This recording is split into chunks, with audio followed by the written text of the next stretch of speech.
General Bajwa साहब हाथ में कुरान उठाए फिरते हैं, झूठी सच्ची कस्में खा रहे हैं। आप अंदाजा इस बात से लगा रहे हैं कि पाकिस्तान के अंदर अफवाज पाकिस्तान का सिपा सालार अपनी सच्चाई साबित करने के लिए कुरान का सहारा ले रहा है। किस बात का उसे डर है? अगर इतना ही वो दलेर आदमी है सिपा सालार, अब तो रिटायर हो चुके हैं, बाहर आए, प्रेस कॉन्फ्रेंस करें, उसको बताएं कि जी कौन इन्वॉल्व थे, किसने ये सब कुछ करवाया, फिर तो कौम मान जाएगी। अदरवाइज अगर कुरान को बीच में लाएंगे तो उनका किरदार बुरी तरह एक्सपोज हो चुका है।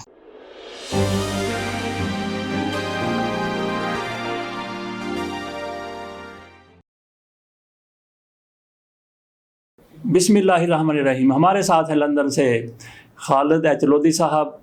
खालिद एचलोदी साहब से पाकिस्तान की मौजूदा सूरत हाल पर बात करते हैं। जनरल बाजवा साहब हाथ में कुरान उठाए फिरते हैं, झूठी सच्ची कस्में खा रहे हैं। इस हवाले से बात करने से पहले खालिद एचलोदी साहब से पूछते हैं कि ज़िमनी इंतखाबात को वो किस तरह से देखते हैं। पाकिस्तान में जिस तरह से ज़िमनी इंतखाबात हुए हैं, 8 फरवरी 2024 को जिस तरह से आम इंतखाबात हुए थे, क्या उनका रिप्ले है या उनसे कुछ बढ़कर है? जनाब खालिद एचलोदी साहब फरमाइए, क्या कहते हैं आप सर? जी देखिए, ये जो तसलसल है ज़िमनी इलेक्शन का, ये वही है जो 8 फरवरी को पाकिस्तान में जनरल इलेक्शन हुए थे। उस वक्त इनका तरीका वारदात कुछ मुख्तलिफ था और इस दफा इन्होंने इस तरीका वारदात को जरा थोड़ा सा चेंज किया है कि जिसमें पता भी ना चले कि धांधली हुई है। अच्छा, लेकिन ये धांधली की तारीख में सबसे बड़ी मिसाल है ये जो 24 के इलेक्शन है पाकिस्तान के अंदर हुए हैं, और ये इंतहाई खतरनाक सूरत हाल की तरफ ये हमारे इदारे पाकिस्तान को लेके जा रहे हैं कि अवामी मैंडेट को बार बार चुराना और लोगों को बार बार ये बावर करवाना कि आपकी हैसियत खत्म हो चुकी है और हम जो चाहेंगे वो करेंगे। अफसोस से कहना पड़ता है कि इसके अंदर हमारी ब्यूरोक्रेसी तो ऑलरेडी शामिल थी, लेकिन इस बार ये हुआ है इन इलेक्शन में कि हमारे अस्करी इदारे भी खुलकर सामने आ गए हैं, और जिसका तमाशा पूरी दुनिया देख रही है कि पाकिस्तान के अंदर कोई लॉ एंड ऑर्डर नहीं है, कोई आईन पाकिस्तान नहीं है, और ना ही किसी को अपने हल्फ की पासदारी का ख्याल है।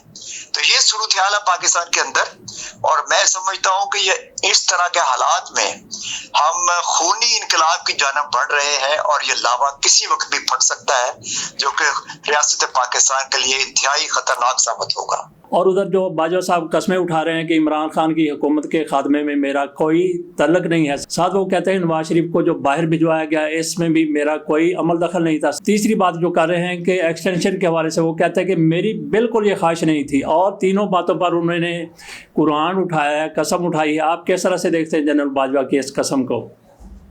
अवाद साहब, मेरी आज सुबह मुजीबुर रहमान शामी साहब से भी बात हुई है और मालिक साहब से भी बात हुई है। अच्छा जी। दोनों ने इस बात की तस्दीक की है कि उन्होंने अपनी जेब से छोटा पॉकेट साइज कुरान निकाला जी, और कहा कि जी मैं इसको हाजिर नाजिर जानकर कहता हूं कि मैंने रजीम चेंज में इमरान खान की हुकूमत गिराने के लिए कोई किरदार अदा नहीं किया, और ना ही मैंने नवाज शरीफ को बाहर भेजा है। एक्सटेंशन के हवाले से मेरी बात उनसे नहीं हुई, लेकिन दोनों चीजों मैंने कंफर्म उनसे की हैं, शामी साहब से भी और मालिक साहब से भी। जी जी। और शामी साहब का कहना यह है कि मैं अपना जो तजिया है महफूज रखता हूँ, मैं इसके ऊपर करूंगा, जो कुछ मुझे उन्होंने ऑफ द रिकॉर्ड बताया मैंने आके टीवी पर बता दिया है। जी जी। आप अंदाजा इस बात से लगा रहे हैं कि पाकिस्तान के अंदर अफवाज पाकिस्तान का सिपा सालार अपनी सच्चाई साबित करने के लिए कुरान का सहारा ले रहा है, और वो क्या छुपाना चाहता है, किस बात का उसे डर है? अगर इतना ही वो दलेर आदमी है सिपा सालार, अब तो रिटायर हो चुके हैं, बाहर आए, प्रेस कॉन्फ्रेंस करें, उसको बताएं कि जी कौन इन्वॉल्व थे, किसने ये सब कुछ करवाया, फिर तो कौम मान जाएगी। अदरवाइज अगर कुरान को बीच में लाएंगे तो उनका किरदार बुरी तरह एक्सपोज हो चुका है, और माशाल्लाह जो अभी हमारे आर्मी चीफ है वो भी हाफिज़ कुरान है। अब इन लोगों को चाहिए कि जो हकीकत है, जो सच्चाई है, वो कौम को बता दें, अदरवाइज ये किस तरफ लेके जा रहे हैं पूरी कौम को? मेरी समझ से बाहर है कि कौम को ये कहाँ लेके जाएंगे और ये कहाँ जाके इंतहा होगी इसकी। जी जी। अच्छा लोधी साहब, ईरान के सदर पाकिस्तान आए, पाकिस्तान का उनका दौरा मिसाली रहा, कामयाब रहा, यादगार रहा। इस दौरान कई मुआहदे भी हुए, اور حجم جو ہے حجم جس کو کہتے ہیں وہ بھی 10 ارب ڈالر تک پہنچانے کا لے جانے کا اس پر بھی اتفاق ہوا۔ امریکہ کی طرف سے اس پر شدید رد عمل آیا ہے۔ امریکہ کی طرف سے کہا گیا ہے کہ اگر پاکستان نے ان معاہدوں پر عمل کیا تو پاکستان کے لیے یہ گھاٹے کا سودا ہوگا۔ آپ کس طرح سے دیکھتے ہیں ساری صورتحال کو؟ دیکھیے یہ ایک تماشا تھا 3 دن کا دورہ صدر ایران کا۔ جی جی، اس میں مجھے بتائیے کہ کہاں ہے پائپ لائن کا معاہدہ جو جی گیس سستی ملنی تھی؟ جی، اس کا تو ذکر ہی کہیں نہیں ہے معاہدوں میں۔ ہاں جی، یہ تو ایک ہیلو تھا ان کی فیس اس کو کور کرنے کے لیے شہباز شریف کی حکومت کو۔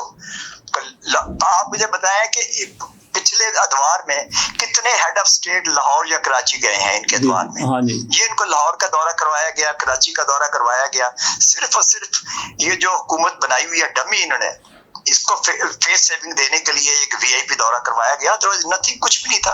اب مجھے بتائیں میمورنڈم جو بنائے انہوں نے کیے ہیں اس میں کوئی ایسی چیز ہے کہ جو پاکستان کے فائدے میں ہو؟ کچھ بھی نہیں تھا۔ سب سے بڑا معاہدہ تو گیس پائپ لائن کا تھا، سستی گیس ملنی تھی، اس کو تو بات ہی کوئی نہیں ہوئی۔ یہ تو ایسے ہی ایک تماشا تھا۔ اچھا، اس کے باوجود بھی امریکہ کی طرف سے دھمکیاں دی جا رہی ہیں کہ یہ جو تھوڑی بہت بات چیت ہوئی ہے اس پر بھی عمل نہیں کرنا۔ آپ یہ دیکھ لیجئے کہ کسی کو نہیں پتا پاکستان کے اندر انہوں نے گوادر میں کیا کیا ہے۔ سعودی عربیہ کو وہاں انہوں نے ایکسیس دیا ہے اور اس کے پیچھے امریکہ ہے۔ اب مجھے نہیں پتا کہ مصدقہ تو صورتحال میں نہیں کہہ سکتا، لیکن ہو سکتا ہے انہوں نے گوادر بھی سعودیہ کے ذریعے امریکہ کو دے دیا ہو اور وہاں پہ بیس بنائے یہ چائنا کو اور اپنے ایران کے اوپر نظر رکھنے کے لیے۔ یہ بہت ہی افسوسناک ہوگا پاکستان کے لیے کہ پاکستان ایک بار پھر امریکہ کی گود میں جا بیٹھا ہے، اور نہ تو ان کو چائنا سے کچھ ملے گا اور نہ ہی ان کو دوسرے ممالک سے کچھ ملے گا۔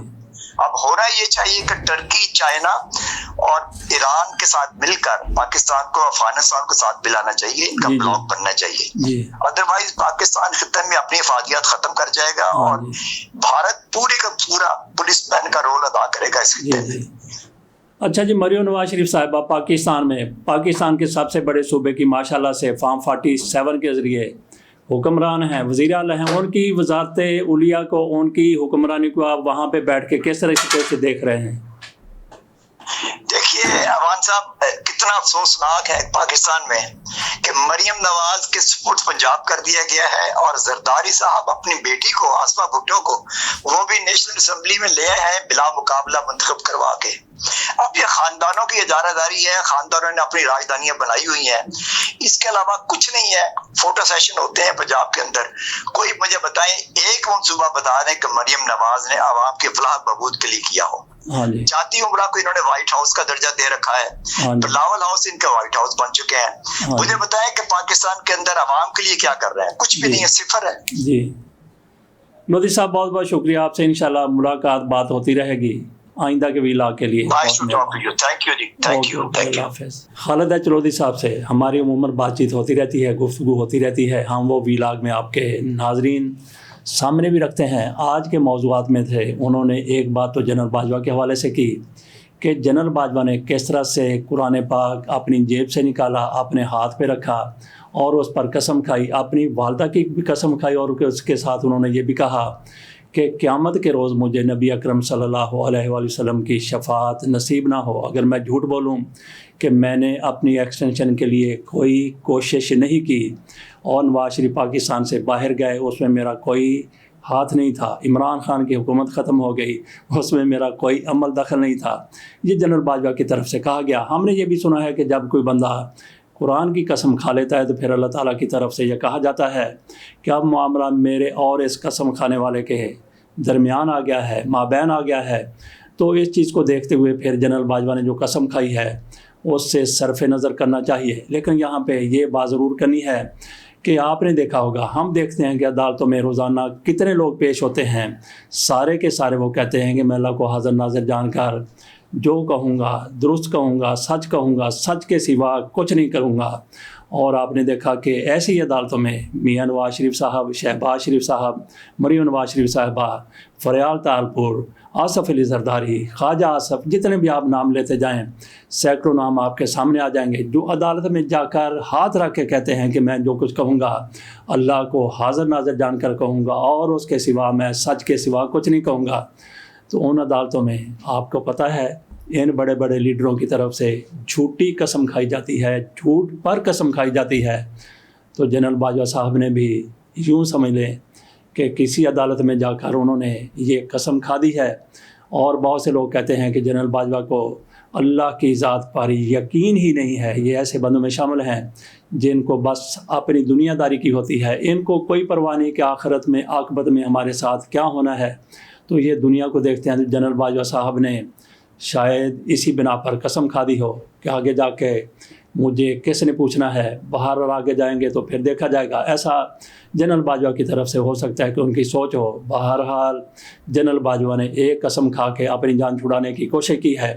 तो बाकी नाजरीन, आपका तल्लुक़ किसी भी पार्टी से है, मुस्लिम लीग नून से है, पीपल्स पार्टी से है, इमरान खान की पार्टी से है, मौलाना फजलुर रहमान की पार्टी से है, ज़रा अपने दिल पर हाथ रख कर कहें कि जनरल बाजवा वाकई दुरुस्त कह रहे हैं कि इन्होंने अपनी एक्सटेंशन के लिए किसी के साथ रब्ता नहीं किया था। इरफान सिद्दीकी के कलम पढ़ कर देख लें, उनकी गुफ्तगू सुन लें कि किस हद तक जनरल बाजवा साहब अपनी एक्सटेंशन के लिए चले गए थे। बल्कि वो तो कहते हैं कि जनरल राहील शरीफ भी ऐसा ही चाहते थे। और फिर जिस तरीके से मियां नवाज शरीफ को पाकिस्तान से बाहर जाने दिया गया और इमरान खान की हुकूमत का तख्ता उल्टा गया, सिंध हाउस में किस तरह से जरदारी के पास ये लोग तहरीक इंसाफ से तल्लुक़ रखने वाले 20 लोग वहाँ पे बैठे हुए थे, बाकी लोगों को भी वहाँ पे किस तरह से बिठाया गया था। और जब वहाँ पे हुकूमत की तरफ से, इमरान खान की हुकूमत की तरफ से थोड़ा सा ऑपरेशन किया गया तो उमर अताब बंदयाल साहब कितने ज़्यादा वो सीख पा हुए थे, कितने ज़्यादा वो गुस्से में आ गए थे। और जिस दिन फिर अदम एतमाद की तहरीक पेश होनी थी, कासिम सूरी आपको याद होगा कि उन्होंने रूलिंग देते हुए क्या कहा था और उस पर किस तरह से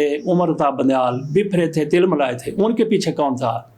क्या उनके पीछे कोई चूड़ी थी या फिर जनरल बाजवा था? जजों को किस तरीके से कौन मैनेज कर सकता था? कुछ लोग ये भी कहते हैं कि जनरल बाजवा साहब ने जिसको कुरान पाक कहा था अपनी जेब से निकाला था, तो क्या मालिक साहब ने और मुजीबर रहमान शामी साहब ने देख लिया था कि ये वाकई कुरान पाक है, या फिर 2 4 5 जंतरियाँ एक दूसरे के ऊपर रखी हुई थी, या कोई और किताब थी? बहरहाल उन्होंने उसको कुरान से ताबीर किया, कुरान से मंसूब किया, तो उनके लिए वो कसम कुरान ही की बन जाती है जनरल बाजवा साहब के लिए। लेकिन देखना यह है कि क्या जनरल बाजवा साहब सच्ची कसम खा रहे थे या फिर झूठी कसम खा रहे थे, झूठ पर कसम खा रहे थे।